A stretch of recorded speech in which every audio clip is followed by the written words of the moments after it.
katotohanang ipinapahayag at ginugunita sa unang misteryo ng tuwa ng Rosaryo, nang sumapit ang takdang panahon upang magkatawang tao ang manunubos. Isinugo ng Diyos ang anghel na si Gabriel sa isang dalaga na ang pangalan ay Maria, upang ipahayag na siya ang nahirang ng Diyos upang maging ina ng kanyang bugtong na anak na si Jesus. Nuestra Señora de la Anunciación, Ipanalangin mo kami.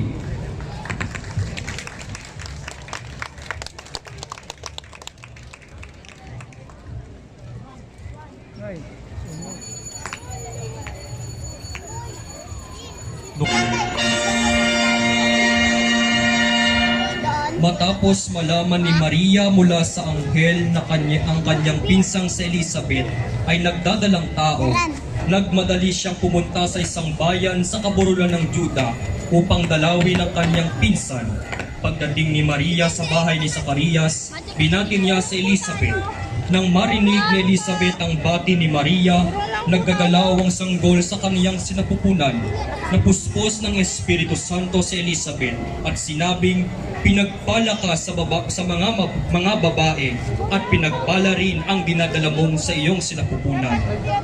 Nuestra Señora de la Visitación, ipanalangin mo kami. Number 2. Wow, sila!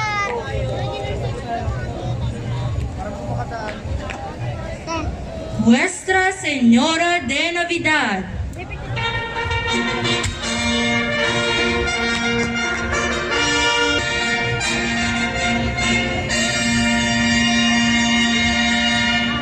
luwalhati sa Diyos sa kaitaasan at sa lupa'y kapayapaan sa mga taong kanyang kinalulugdan. Ang awiting narinig ng mga pastol sa parang mula sa makapal na hukbong makalangit. Daglian nga silang pumaroon sa Bethlehem kung saan natagpuan nila si Maria at Jose at ang sanggol na nakahiga sa sabsaban. Nuestra Señora de Navidad, ipanalangin mo kami.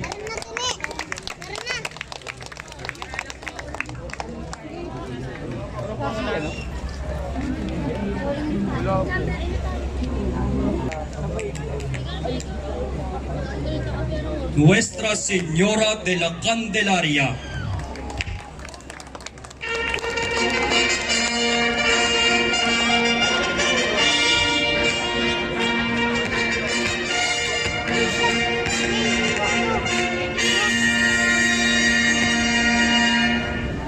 hawak ng mahal na birhen sa kanyang isang kamay ang isang kandila sa gisag ng kadalisayan at pag-asa.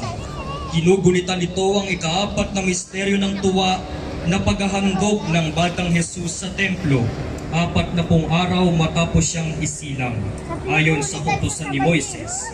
At ayon kay Propeta Simeon, si Jesus ay liwanag itong tatanglaw sa mga hentil. Nuestra Señora de Purificación y Candelaria, ipanalangin mo kami.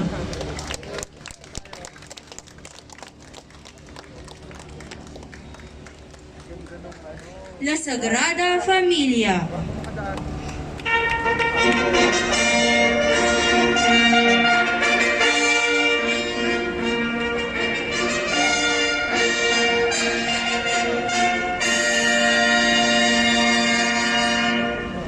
pagtuunan natin ng pansin ang buhay ng banal na pamilya sa Nazareth. Ang buong buhay ni Jose at Maria ay nakasentro sa batang si Jesus. Tulad ng bawat ordinaryong bata, si Jesus ay lumaki ng payak at may matinding pagpapahalaga sa kanyang ama at ina. Sa loob ng pamilyang ito, mayroong pagkakaisa, kabanalan at pagmamahal. Ang kaligayahan ay laging naroon sapagkat si Jesus ang nasa sentro. La Sagrada Familia, puwara ng pamilyang Kristiyano.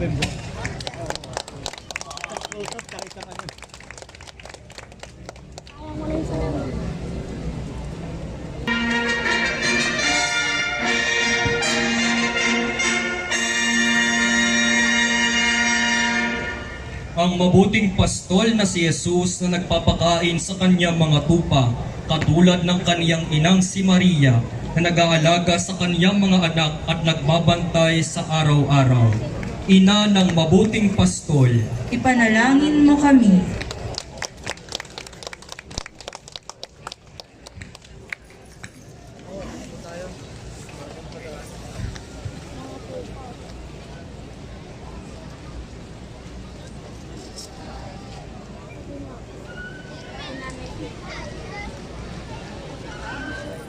Dolorosa.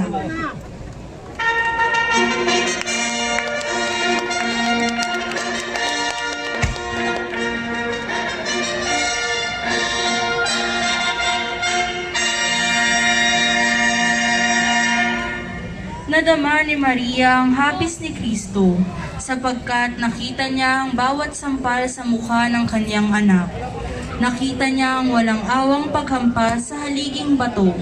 Namasdan niya ang naghihirap na mukha ng Panginoon sa krus ng ating mga kasalanan. Ang Mater Dolorosa ay isa sa mga prominenteng representasyon ng ating mahal na ina sa ating bayan. Dahil sa ating pagtingin sa kanyang wangis, ay alam nating naiintindihan niya ang bawat daing, dusa at lumbay na ating nadarama. Mater Dolorosa, ipanalangin mo kami.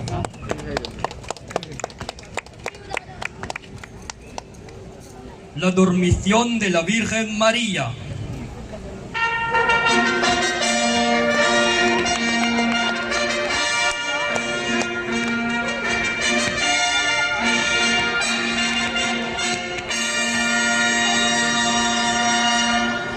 Sa mga huling panahon ni Maria sa mundo, siya ay nabuhay sa malalim na pananalangin.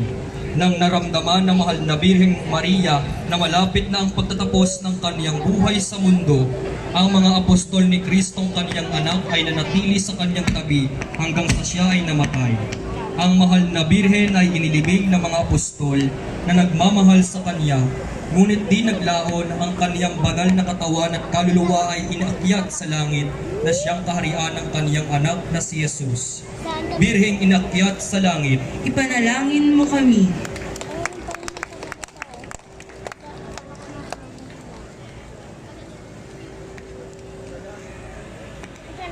La Coronación de la Virgen María.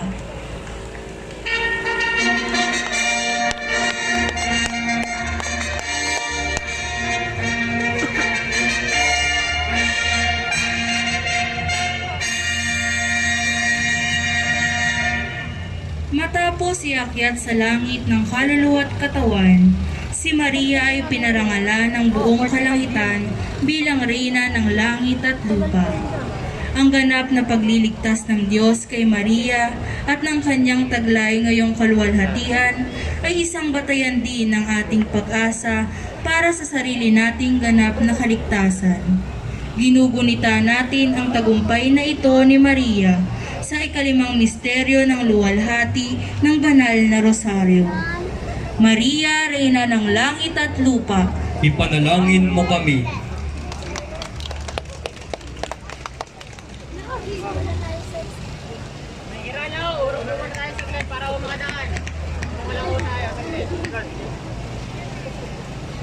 Ang mga taguri sa mahal na Birhen ayon sa litanya. Sancta Maria,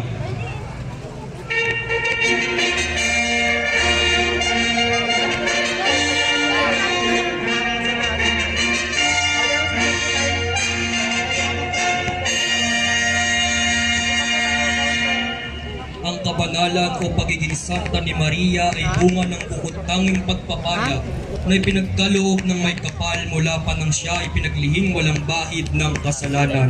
At matapos siya ay hinirang bilang ina ng Diyos. Ang walang alinlangang pagsunod sa kalooban ng Diyos sa kabila ng mga sakit na kanyang daranasin. Ang buhay na puno ng pagmamahal at pagkalinga. Ang patuloy na pananalig at pag-asa sa Panginoon sa kabila ng pagsubok at panganib. Ang siyang nagpatotoo sa kabanalan ng mahal na Birheng Maria. Sancta Maria, ipanalangin mo kami.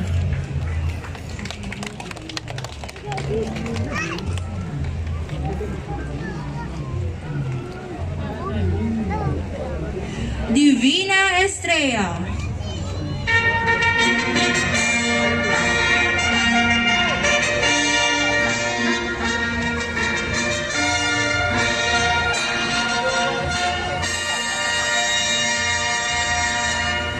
Magmula pa noon, si Maria ay inihahalin tulad na sa isang tala o bituin, kagaya ng isang tala na nagsisilbing gabay sa mga mandaragat.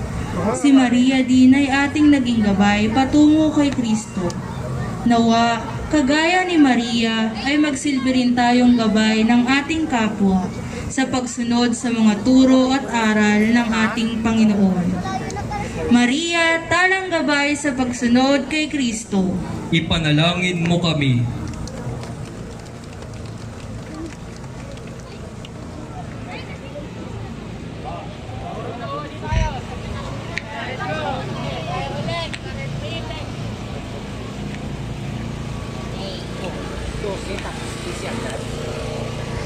Our Lady, Mirror of Justice.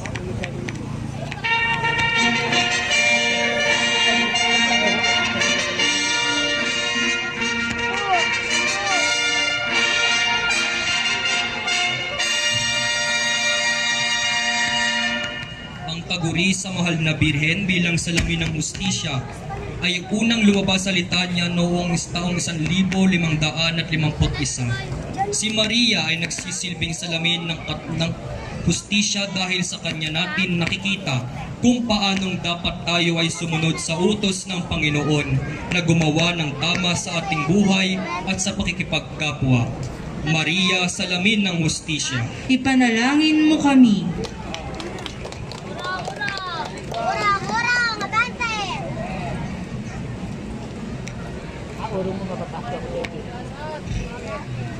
Nuestra Señora de la Fe, Esperanza y Caridad.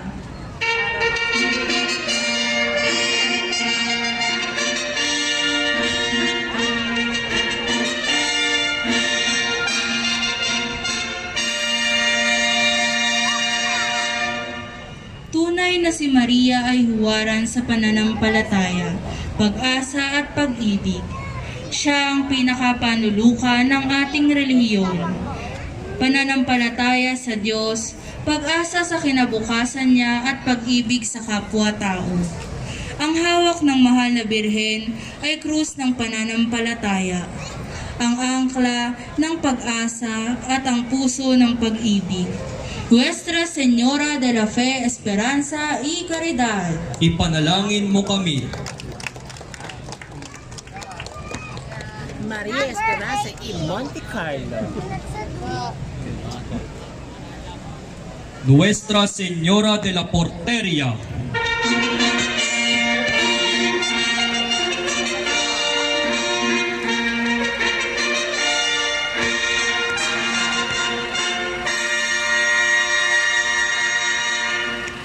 Si Maria ay tinaguriang pinto ng langit sapagkat siya ang maghahatid sa atin kay Jesus na susi para sa ating kaligtasan at ipagkakamit ng buhay na walang hanggan. Patuloy tayong dumulog kay Maria upang pagdating ng takdang panahon, tayo man ay kanyang ihatid sa kalangitan nating pita. Mahal na Birhen, pinto ng kalangitan. Ipanalangin mo kami.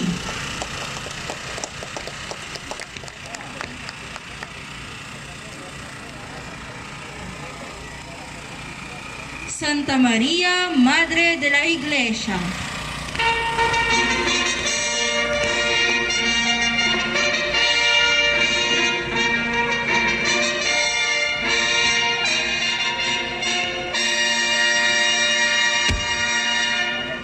Ang taguring ito sa mahal na Birhen ay ginamit ni San Ambrosio ng Milan at Hugo Ranner.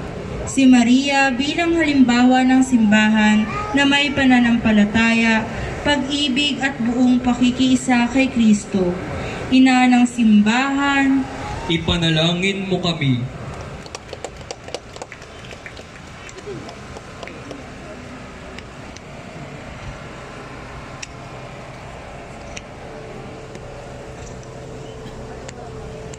Maria Auxiliadora de los Cristianos.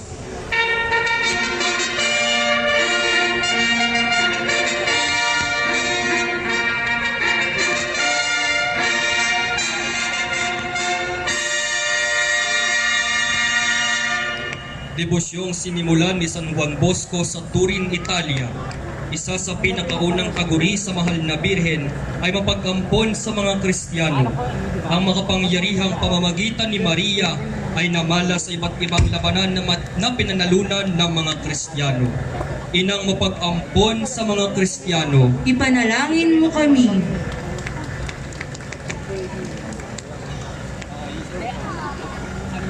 Reina de los Angeles.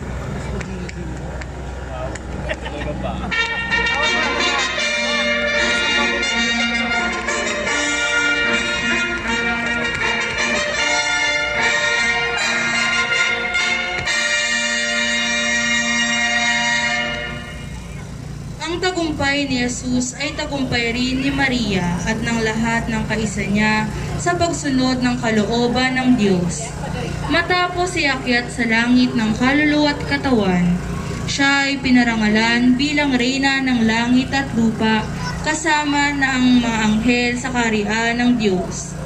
Reyna ng mga anghel, ipanalangin mo kami.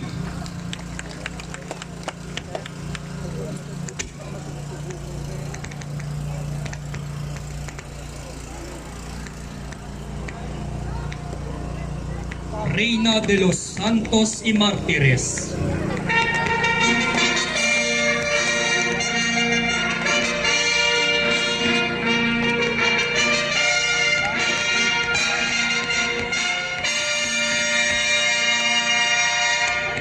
Tunay na kahanga-hanga ang katangiang biyaya na pinagkaloob ng Espiritu Santo sa mahal na Birhen upang bilang isang ina ay may taguyod niya ang buhay ng Iglesia sa pagkakaroon ng mga santo o banal na ngayon ay nagtatamasa ng ligaya sa langit sa piling ni Maria bilang kanilang reyna, reyna ng mga banal at mga martir. ipanalangin mo kami.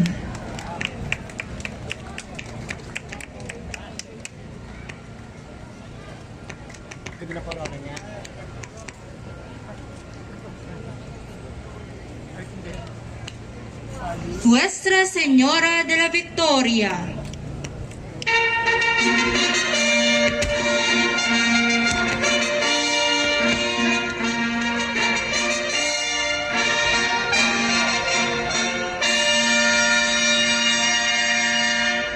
Ang titulo ng Nuestra Señora de la Victoria ay nagmula sa Espanya noong ika-15 taon.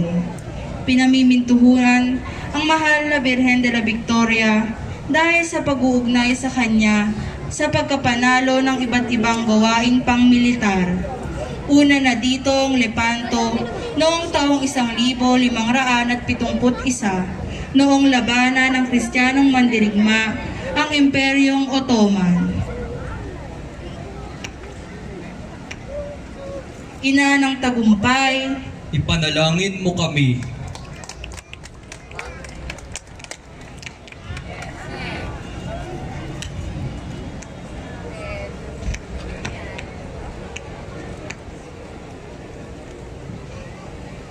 Nuestra Señora de la Medalla Milagrosa.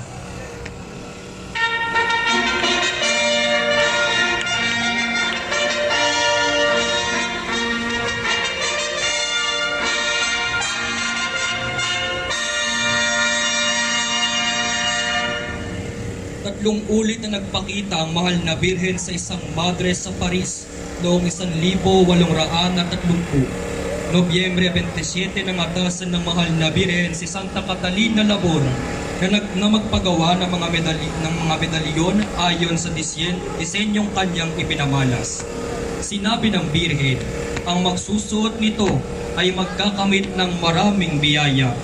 At dahil nga sa mga himalang ginawa ng Diyos sa pamamagitan ng mahal na Birhen sa mga nagsusuot nito sa liig ng may buong pananalig, ito ay tinawag na Medalla Milagrosa. Mahal na Birhen ng Medalla Milagrosa. ipanalangin mo kami.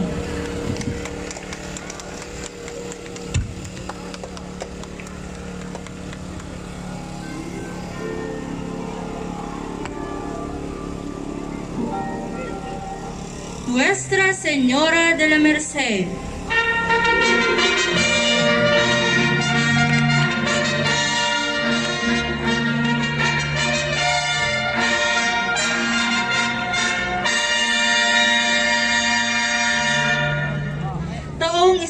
Nobyembre 218 nang magpakita ang mahal na birhen kay Pedro Nolasco at sa kanyang konfesor na si Padre Raimundo de Peñafort. Sa kanyang pagpapakita, hiniling ng mahal na birhen ang pagtatag ng isang orden na magkakalat ng debosyon sa kanyang awa. Sinabi ng mahal na birhen na kung mangyari ito, mapapalaya ang mga Kristiyanong bilanggo ng mga Moro. Ang orden na hiniling ng birhen ng awa ay inaprubahan ni Papa Gregorio Ikasyam. Mahal na birhen ng awa, Ipanalangin mo kami.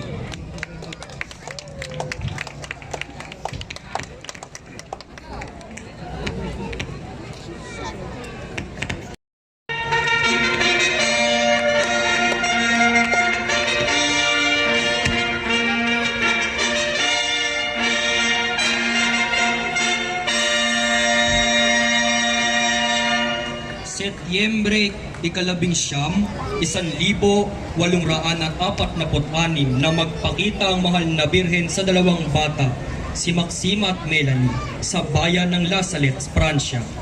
Natakot ang dalawang pastol nang makakita sila ng liwanag at mula dito ay lumabas ang isang babaeng umiiyak. Ayon sa birhen, siya ay lumuluha dahil sa kasamaan ng mundo at kung hindi sila magbabalik loob, ang tao ay parurusahan sila ng Diyos. Hawak ng birhen ang krus na tanda ng pagpapakasakit ni Jesus at mga rosas na kumakatawan sa misteryo ng Santo Rosario. Mahal na birhen ng La Salette, ipanalangin mo kami.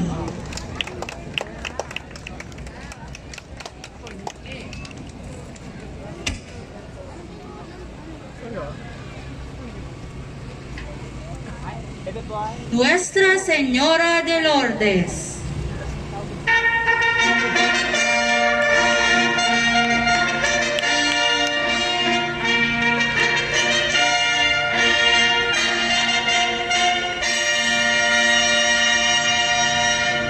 Noong ika-11 ng Pebrero, taong 1858, nang magpakita kay Santa Bernadita ang mahal na birhen sa isang yungin.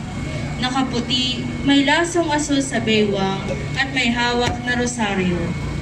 Ako ang Immaculada Concepcion, ang tugon ng mahal na birhen sa tanong ni Bernadita kung sino siya. Nais ng mahal na ina na magkaroon ng dambana doon para manawagan sa mga tao na magbalik loob sa Diyos. Nagkaroon doon ng isang bukal ng tubig kung saan marami ang nagpapagaling. Mahal na Birhen ng Lourdes, ipanalangin mo kami.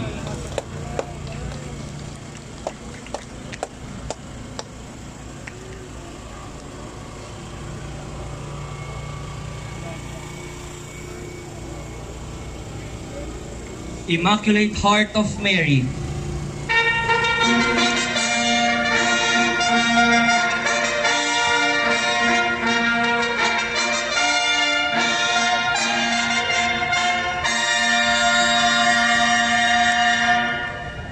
mula sa payak na pagtutulong-tulong ng mga deboto na mahal na Birhen ng Fatima na siyang namumuno sa pag-iikot sa bahay-bahay ng Birhen ng Fatima at Black Rosary. Nabuo ang ideya ng pagtatayo ng isang maliit na kapilya para tumugon sa mga espiritual na pangangailangan ng mga taga-Bukandala. Ang payak na kapilya ay kalaunang naging ganap na parokya noong Hunyo 9, 1990. Kalinis-linis ang puso ni Maria. ipanalangin mo kami. Maraming salamat po sa parokya ng Kalinis-linis ang puso ni Maria, Bukandala, sa Ministry of Altar Service ng Bukandala, Kapatiran ni Maria, at sa lahat po ng mga sambayanan na nasasakupan ng parokya ng Bukandala.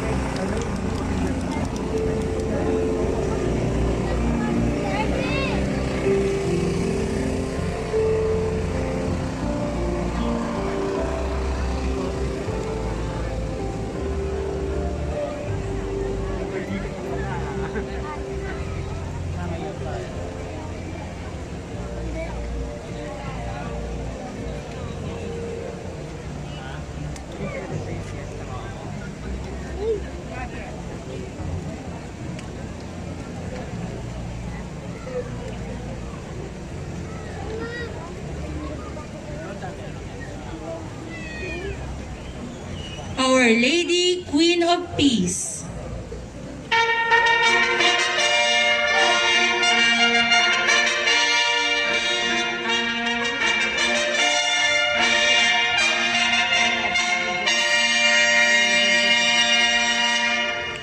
Noong ikapito ng Enero, taong 1973, pinasinayaan ni Reverendo Romeo Oner ang kapilya ng Salinas sa Bacoor.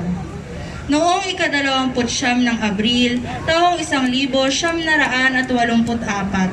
ang kapilya ay isinailalim sa pagkalinga ng Mahal na Birhen, Reyna ng Kapayapaan. At noong ika-27 ng Pebrero, taong 1972, ang bagong parokya ay itinatag ng yumaong obispo Felix Perez. Maria, Reyna ng Kapayapaan. Ipanalangin mo kami. Ang ating pong pasasalamat sa parokya ng Our Lady of Queen of Peace kay Reverendo Padre Gilbert L. Reyes sa Parish Pastoral Council at sa Ministry of Altar Servers.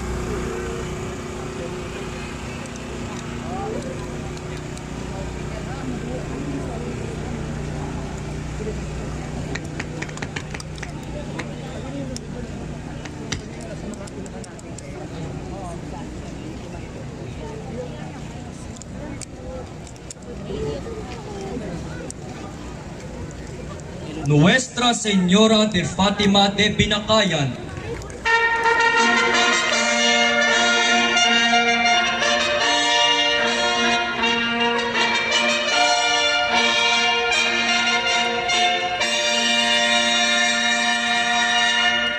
Noong Mayo 13, 1966 ay formal na itinatag ang isang parokya na inihiwalay mula sa parokya ni Santa Maria Magdalena sa Kawit, Cavite.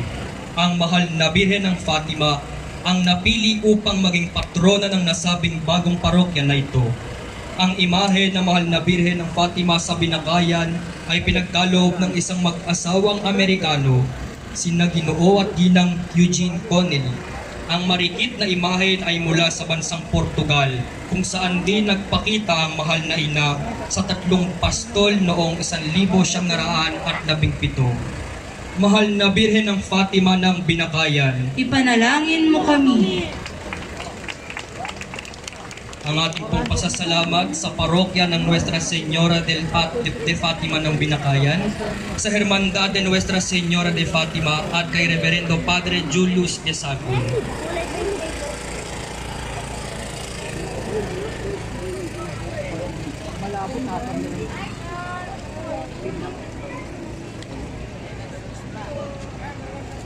Nuestra Señora de Guía de Magallanes.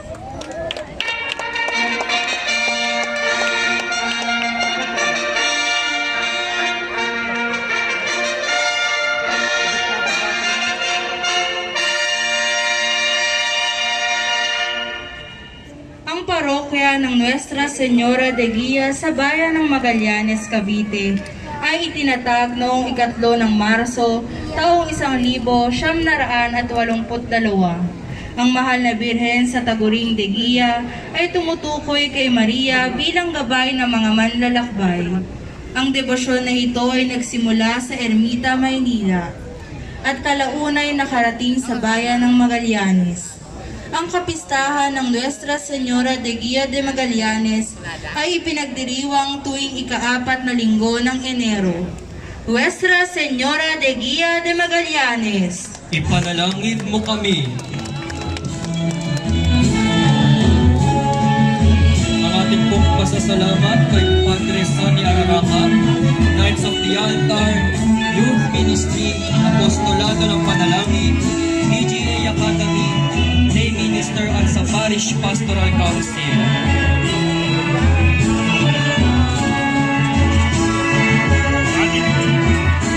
Atin pong nasasaksihan ang alay na kalakol ng mga deboto mula sa Magallanes, Cavite. Atin pong silang palakpakan.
ang mga natatanging debosyon sa mahal na Birhen.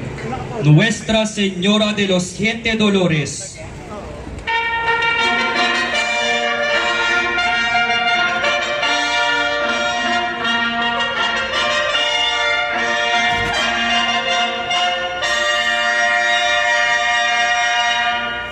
Ang pagninilay sa pitong hapis ni Maria ay isang taniyag na debosyon ng ating pananampalatayang Katoliko. Si Maria ay inilalarawang malungkot at umiiyak na may pitong mahabang punyal na nakatusok sa kaniyang dumurugong puso. Simbolo sa pitong pangyayari sa kaniyang buhay na nakapagdulot ng matinding kalungkutan o dalamhati. Ang propesiya ni Simeon na maghihirap si Jesus, ang pagtakas ng banal na pamilya patungong Ehipto, ang 3 araw na pagkawala ni Jesus sa templo, ang pagpapako sa kaniyang anak sa krus, ang pagbababa kay Jesus mula sa krus, at ang muli ay ang paglagay sa libingan kay Jesus. Nuestra Señora de los Siete Dolores. Ipanalangin mo kami.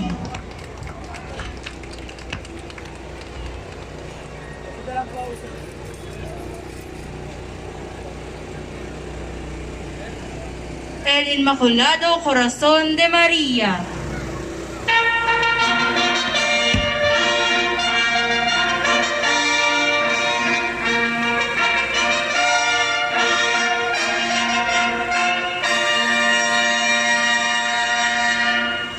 Malaki ang ginawa ni San Juan Llodes noong 1700 taon sa pagpapalaganap ng pamimintuho sa kalininisang puso ni Maria.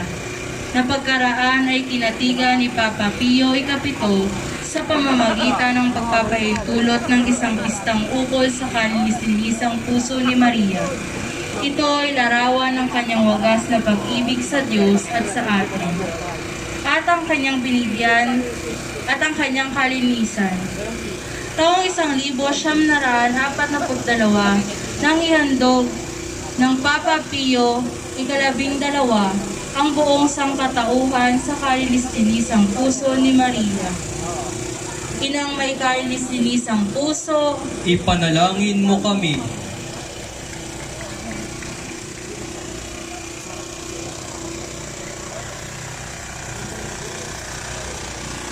La Divina Pastora.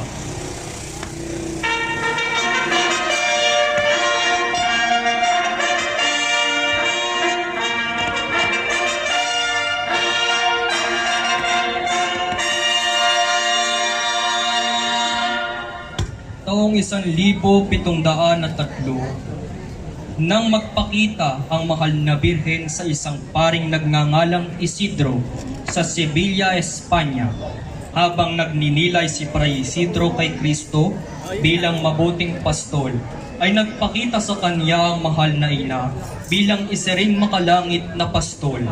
Si Maria ay isang pastol dahil ginagabayan niya tayo patungo sa ating tagapangalagang si Jesucristo.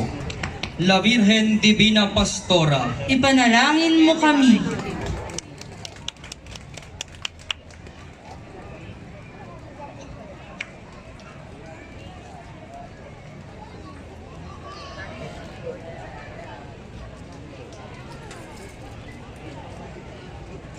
Pinapoon bato.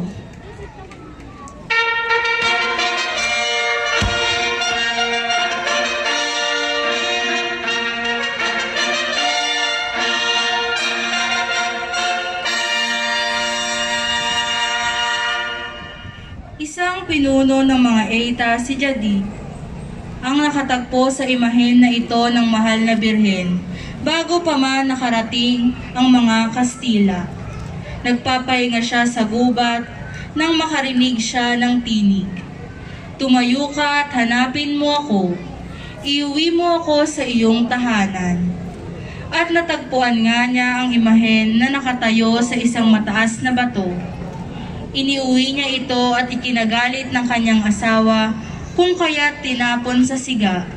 Subalit nagliyab din ang kanilang tahanan, ngunit hindi natupok ang imahen. Nang dumating ang mga Kastila, ipinaliwanag nila na ito ang imahen ng mahal na Birhen, kung kaya ginawa siyang patrona ng mga Eita. Ina Poon Bato, Ipanalangin mo kami. We would like to acknowledge the delegates from the Imus Institute of Science and Technology, headed by their President Dr. Ramon Arnold O. Ramos, and Vice President for Academic Affairs, Dr. Loida R. Santa Maria, with the IIST faculty, staff, support personnel, and students. Thank you very much.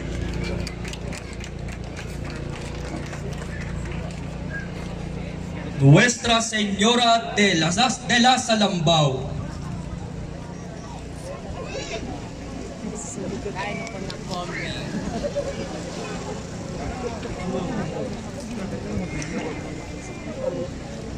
Nuestra Señora de Salambao.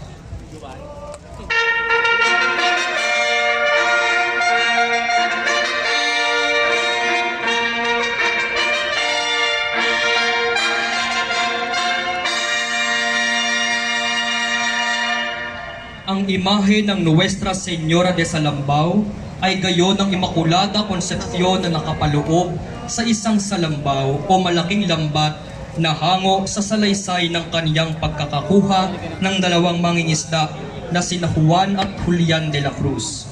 Kilala ang pamimintuho sa mahal na Birhen ng Salambao.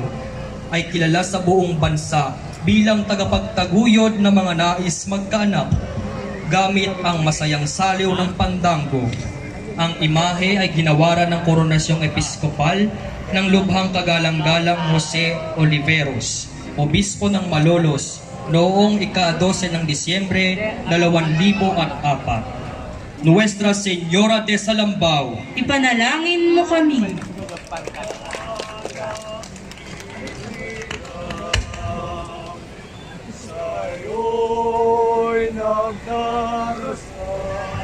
Nuestra Señora de los Dolores de Turumba.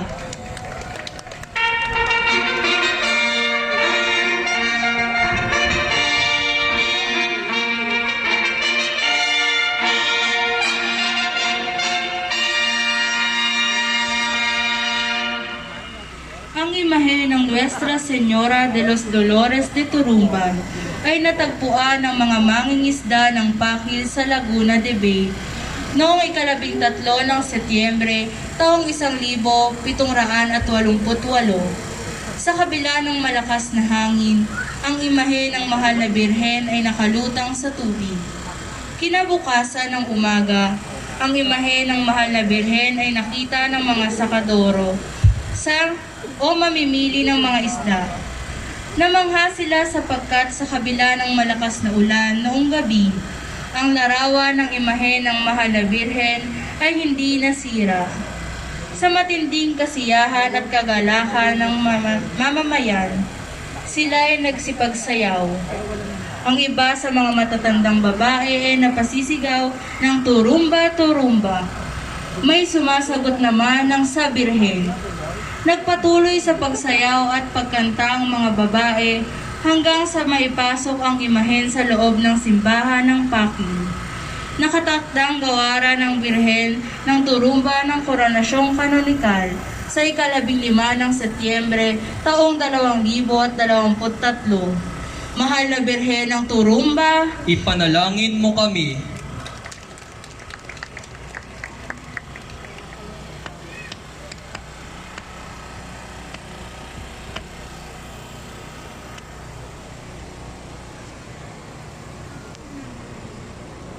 Nuestra Señora de la Rosa de Makati.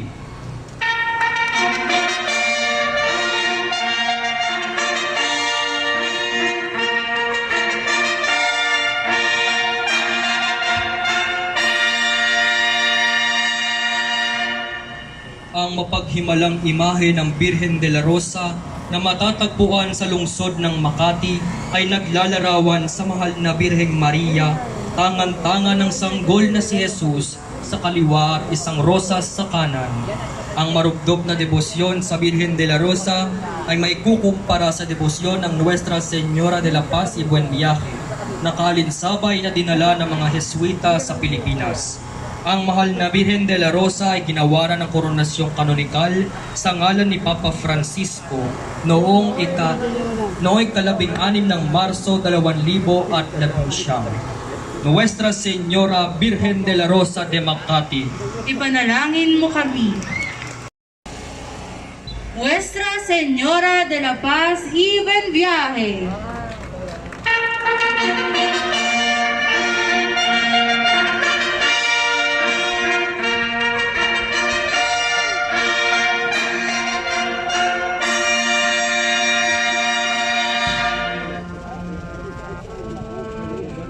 Noong ika-25 ng Marso, taong 1626, dinala ni Don Juan Niño de Tabora ang imahe ng mahal na Birhen sa Pilipinas mula sa Mexico sakay ang galyong El Almirante.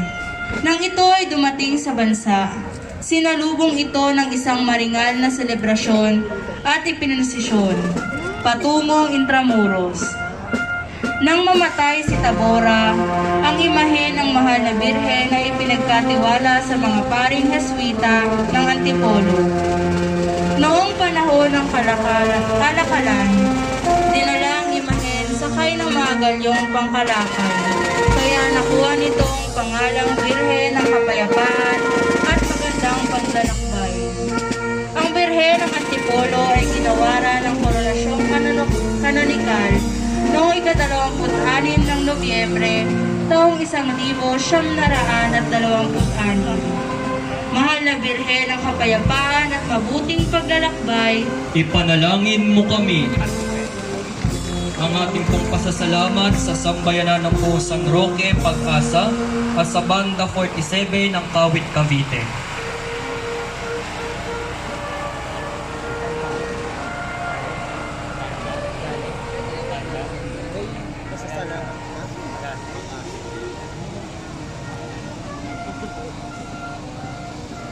Nuestra Señora del Santísimo Rosario, La Naval de Manila.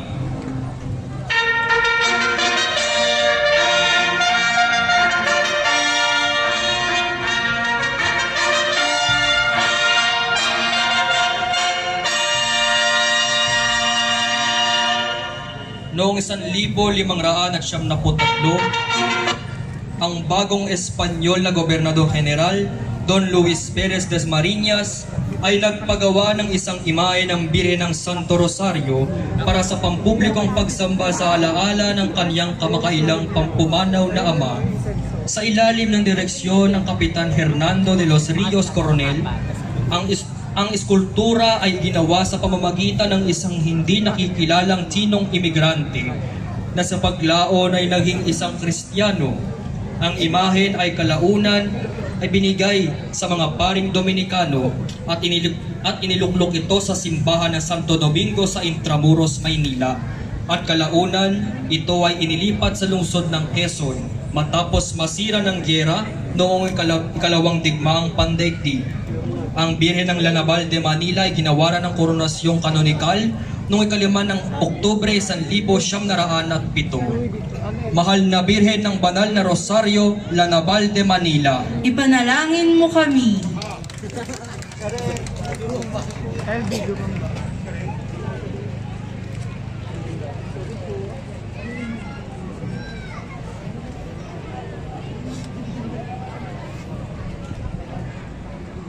La Virgen del Amor.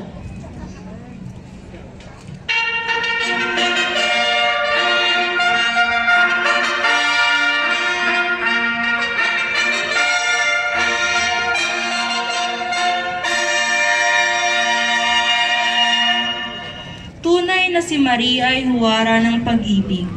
Buong panahon ang iniukol niya sa pagmamahal sa Panginoon at sa kapwa. Ang debosyon ng Imo sa Birhen del Amor ay nagsimula noong panahon ng mga Kastila. Ang mahal na Birhen ng Pag-ibig ang siyang inaalaya ng bulaklak tuwing Mayo sa pagdiriwang ng kapistahan ng Flores de Mayo. Si Maria ang titulong Birhen del Amor ang nilalapitan ng mga dalaga ng bayan ng Imus. Mahal na Birhen ng Pag-ibig, ipanalangin mo kami. ang ating pong pasasalamat sa Cofradia de la Virgen del Amor.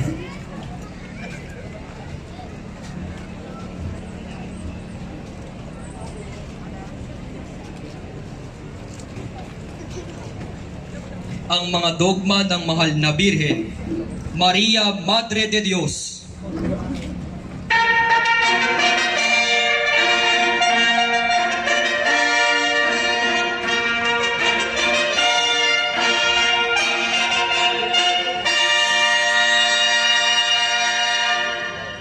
Ipinagtibay taong 41 sa konsilyo ng Efeso ang dogma na tumutukoy sa mahal na Birhen bilang ina ng Diyos. Si Maria ay binigyan ng Diyos na pagkilala bilang ina ng Diyos sapagkat kanyang ipinaglihi si Jesus na Diyos na totoo at taong totoo. Maria, Madre de Dios. Ipanalangin mo kami.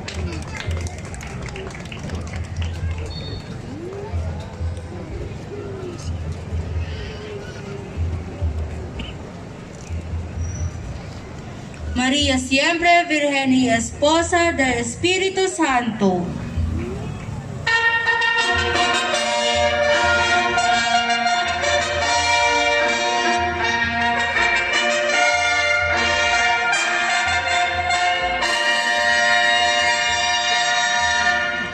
Ang doktrina ng wagas na pagkabirhen ni Maria ay nagpapatunay ng kanyang totoong pagkawalang malay sa kahalayan sa kabila ng kanyang pagkaluwal kay Jesus na anak ng Diyos na nagkatawang tao na ang paglilihi at kapanganakan ay isang milagro. Mahal na Birhen, Esposa ng Espiritu Santo, Ipanalangin mo kami.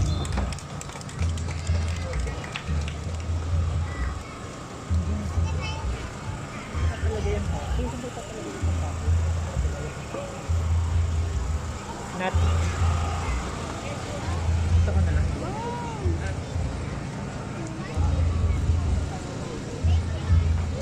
La Asunción de la Virgen Santísima.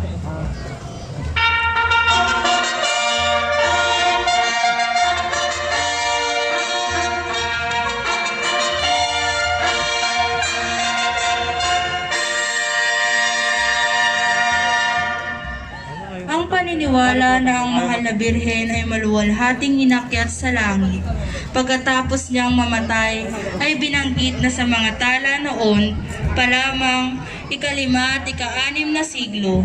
Nat, dito ka. Ngunit noong ika-1 ng Nobyembre taong 1950, lamang ito'y pinroknaman ng inang simbahan bilang isang dogma ni Papa Pio ika-12. Sinabi ng Santo Papa na si Maria ang kalilisinisang ina ng Diyos. Matapos ang kanyang buhay dito sa lupa ay iniakyat ang katawan at kaluluwa sa kaluwalhatian ng langit. Mahal na Birheng iniakyat sa langit, Ipanalangin mo kami.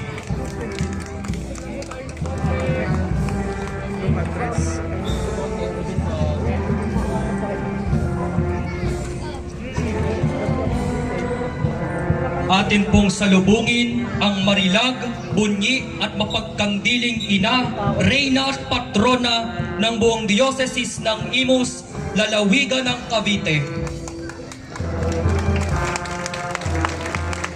Nuestra Señora del Pilar de Imus Coronada.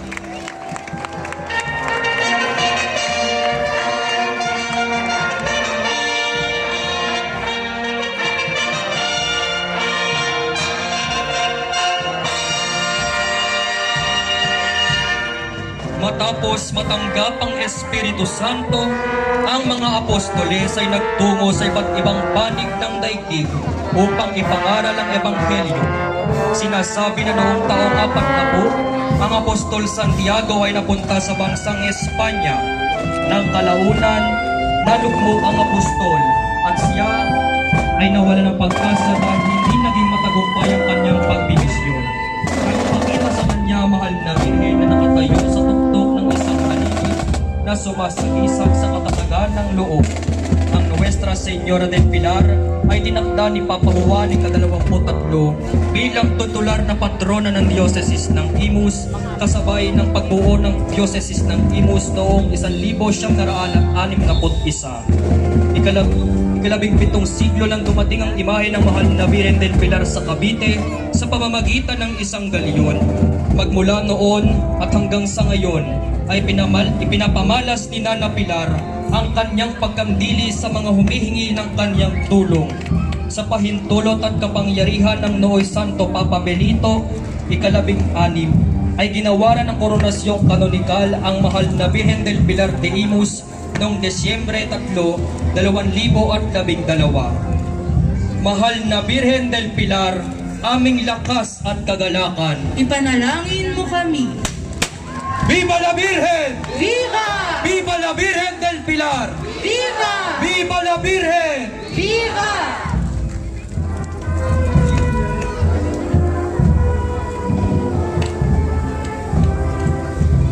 Kasama po ng mahal na Birhen del Pilar, ang servants and handmaids of Our Lady of the Pilar at ang Commonwealth Band ng Imus Cavite.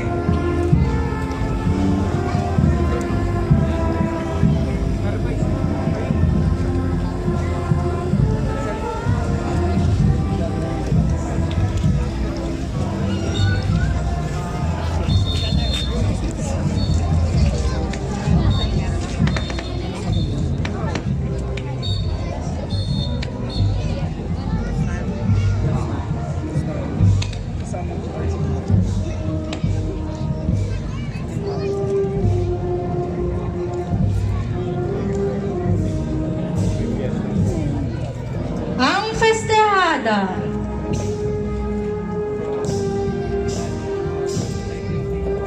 La Inmaculada Concepción, Mater Purísima.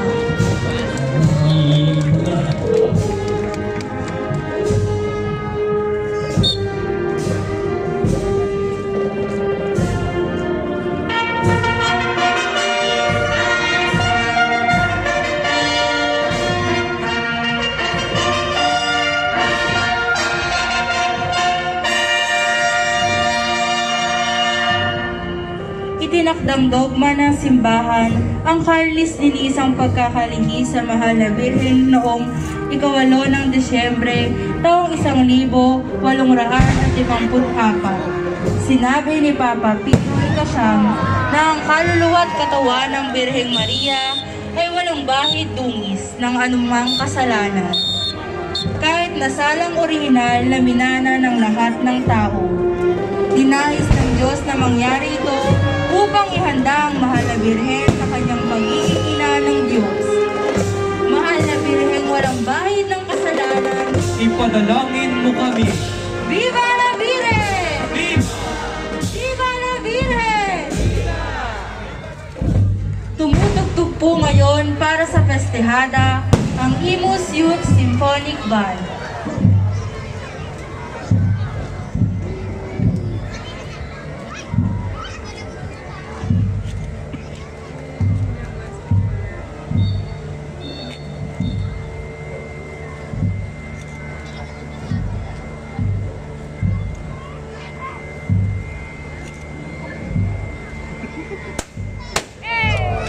Viva la Inmaculada Concepción! Viva! Viva la Virgen!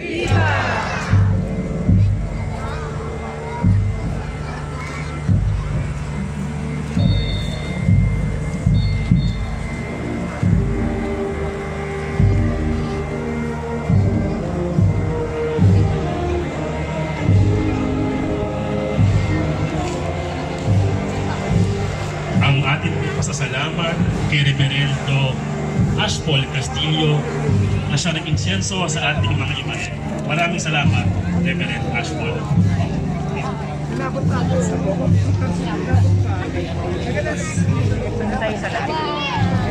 Inaanyayahan po tayo na sumama sa posisyon at mangyari lamang po Bye!